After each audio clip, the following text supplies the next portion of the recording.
حضرت امام جعفر الصادق رضی اللہ تعالیٰ عنہ نبی پاک صلی اللہ تعالی علیہ وسلم کے ظاہری علم اور باطنی علوم سے مستفیض تھے۔ کیوں نہ ہو کہ آپ نبی پاک صلی اللہ تعالی علیہ وسلم کے نسل پاک سے ایک عظیم امام ہوئے۔ ائمہ اہل بیت میں آپ کا بہت بڑا مقام ہے۔ آپ رضی اللہ تعالی عنہ حضرت امام باقر کے فرزند، اور وہ حضرت امام زین العابدین اور وہ حضرت امام عالی مقام امام حسین اور امام عالی مقام حضرت علی المرتضیٰ شیر خدا رضی اللہ عنہ کے فرزند تھے۔ آپ رضی اللہ تعالی عنہ کو نبی پاک صلی اللہ علیہ وسلم کا باطنی فیض بھی دونوں طرف سے پہنچا۔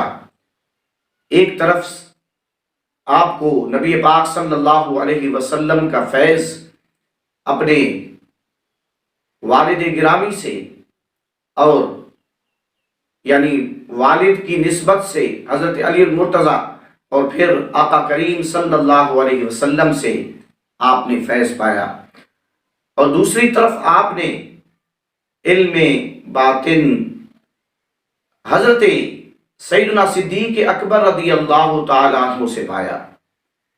آپ ارشاد فرماتے ہیں ولدنی ابو بکر مرتین، مجھے حضرت صدیق اکبر نے 2 دفعہ جنا۔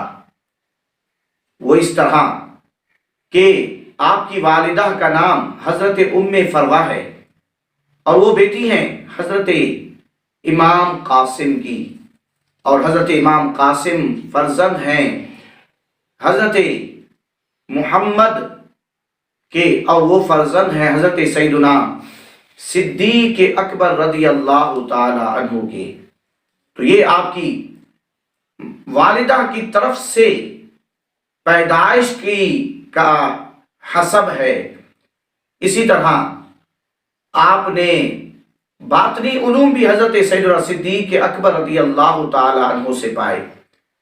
چنانچہ آپ مرید تھے حضرت قاسم کے، اور پھر حضرت قاسم حضرت سلمان فارسی رضی اللہ عنہ کے مرید اور خلیفہ تھے، اور حضرت سلمان فارسی سیدنا صدیق اکبر رضی اللہ عنہ سے آپ نے باطنی فیض پایا۔ اس طرح آپ ظاہر اور باطن سے سیدنا صدیق اکبر رضی اللہ عنہ سے مستفیض ہوئے۔